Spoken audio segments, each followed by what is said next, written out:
पुरुषोत्तम साहू जी के महासचिव जैन जी, आदरणीय चौधरी जी, आदरणीय देवांगन जी, आप सबके सब मेरे पिता तुल्य हैं। वर्ष की प्रथम पहल में आप सभी को प्रणाम करता हूँ, आप सभी का आशीर्वाद चाहता हूँ। आधी रात में पूरे देश में ही नहीं, पूरे विश्व में लोग नववर्ष के स्वागत की तैयारी कर रहे थे। वर्ष का मैं समझता हूँ पूरे भारत में, कम से कम पूरे भारत में मैं ऐसा शख्स होऊंगा। सर्वप्रथम हम सबको राष्ट्रीय और सामाजिक के लिए कार्य आप लोगों ने देखे और हम लोगों ने नहीं देखे। आप लोगों के जो पाल पके हुए हैं, ये दुनिया के में जो आप लोगों ने परिश्रम किया है, दुनिया से जो आप लोगों ने अनुभव लिया है, दुनिया से अनुभव लिया है, उसके आधार पर आप लोग का जो अनुभव है श्रीनगर में भी जनवरी महीने में आने वाले हैं। मैं इस संस्था के अध्यक्ष पुरुषोत्तम गिरी जी से और आप सभी से अनुरोध ये करूंगा कि जब भी आएंगे मैं आप लोगों की एक मुलाकात उनसे यहाँ पे करवाऊंगा। आप लोगों का जो मांगे हैं उस संदर्भ में तो बात होगी ही होगी। इसके अलावा उससे ज्यादा जरूरी बातें होगी मुझे ये लगती है। आदरणीय सिसोदिया जी हमारे प्रदेश के महामंत्री क्षेत्र के महारथी हैं। आप लोग के अनुभव का व्यापक उपयोग इस प्रदेश के हित में इस देश का मानना है। तो आज वरिष्ठ नागरिक महासंघ भिलाई का 8वां स्थापना दिवस है।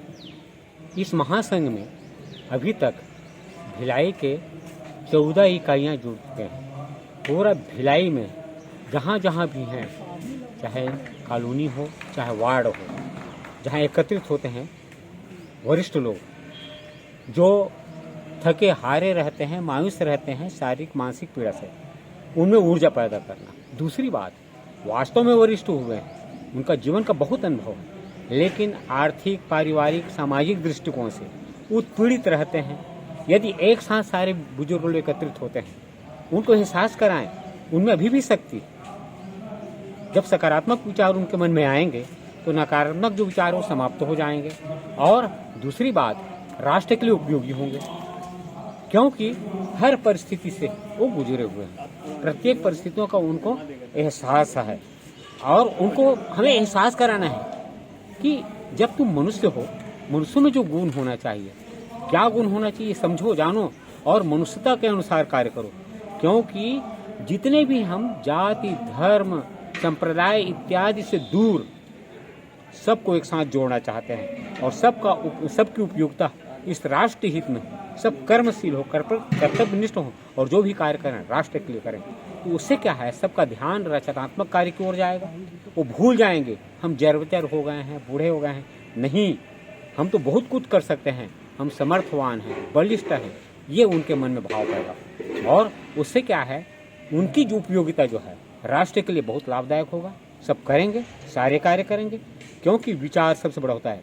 सबसे ज्यादा बोलना चाहती हूँ कि जो भी हैं बुजुर्ग, उनके सेवा के लिए युवाओं को हमेशा आगे रहना चाहिए।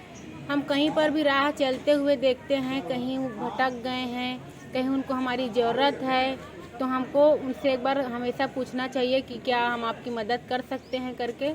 और अगर सामने से अगर वो लोग मदद मांग रहे हैं तब तो हमको डेफिनेटली उनका मदद करना ही है।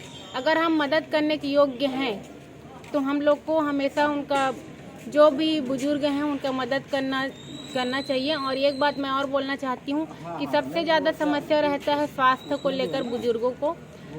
बहुत लोग तो ठीक ही रहते हैं, लेकिन ग्रामीण इलाके में ना स्वास्थ्य को लेकर बहुत ज़्यादा वो रहता है और परिवार से सपोर्ट नहीं मिलता उनको। इनको हटा देते हैं, अब ये तो बेकार हो गए हैं, ऐसा करके उनको घर से बेदखल करने की कोशिश करते हैं। तो ऐसे लोगों को भी वरिष्ठ नागरिक महाकल्याण संघ से जोड़कर उनके अंदर के उत्साह और ऊर्जा को आगे बढ़ा सकते हैं, उनका सहायता कर सकते हैं। ठीक, नाम बताएं। मेरा नाम पृथ्वी है।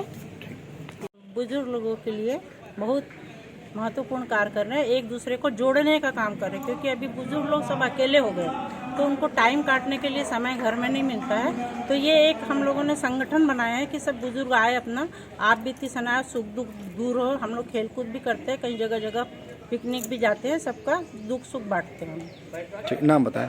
जी छाया विश्वकर्मा। मेरा नाम साहू।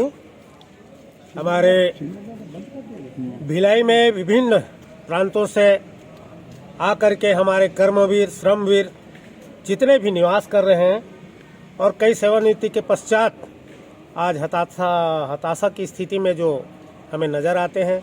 हमारे वरिष्ठ जनों ने चाहा कि सबको संगठित करके भिलाई एक ऐसा क्षेत्र है जिसे भारत की लघु भारत का दर्जा देने में किसी को संकोच नहीं होता। तो हम लोग 1 जनवरी 2016 से 2015 में हम सब ने बार बार मीटिंग किए, बैठक किए और इस कल्पना को मूर्त रूप देने के लिए अंत में हमारे बुद्धिजीवी वरिष्ठ जनों ने 1 जनवरी 2016 को जो स्थापना दिवस किए, उसी की यह जो हम है बार बार सबको आमंत्रित करके गतिविधि को आगे बढ़ाने का यह हमारा एक बहुत ही अहम प्रयास है। और हमारा प्रयास है कि भिलाई नगरी में जिस प्रकार से हमारे जनप्रतिनिधियों ने हमें आश्वस्त किया है कि आप लोग बहुत सजग ऊर्जावान सियान हो और भिलाई के संपूर्ण क्षेत्र के बुजुर्गों को जोड़िए आप, और मैं एक अच्छा भवन बना के दूंगा, ऐसा हमारे वैशाली ये सम्मानित अध्यक्ष पुरुषोत्तम साहू, महामंत्री गजानन साहू के नेतृत्व में पूरे भिलाई के सयान सदन के अध्यक्ष हम लोग मुख्य अतिथि के रूप में सहायक अतिथि को उपस्थित हुआ। हम लोग एक ही मांग कर रहे हैं यहाँ पर, ये रेलवे में जो सयान लोगों को, बुजुर्ग लोगों को सब्सिडी दी जाती थी, उसको जो भारत सरकार चालू करे, यही एक प्रस्ताव करके हम लोग भेज रहे हैं। या हम लोगों को जो टिकटों में मिलता था सयान लोगों को, ये बंद कर दिया गवर्नमेंट में, यही एक प्रस्ताव है।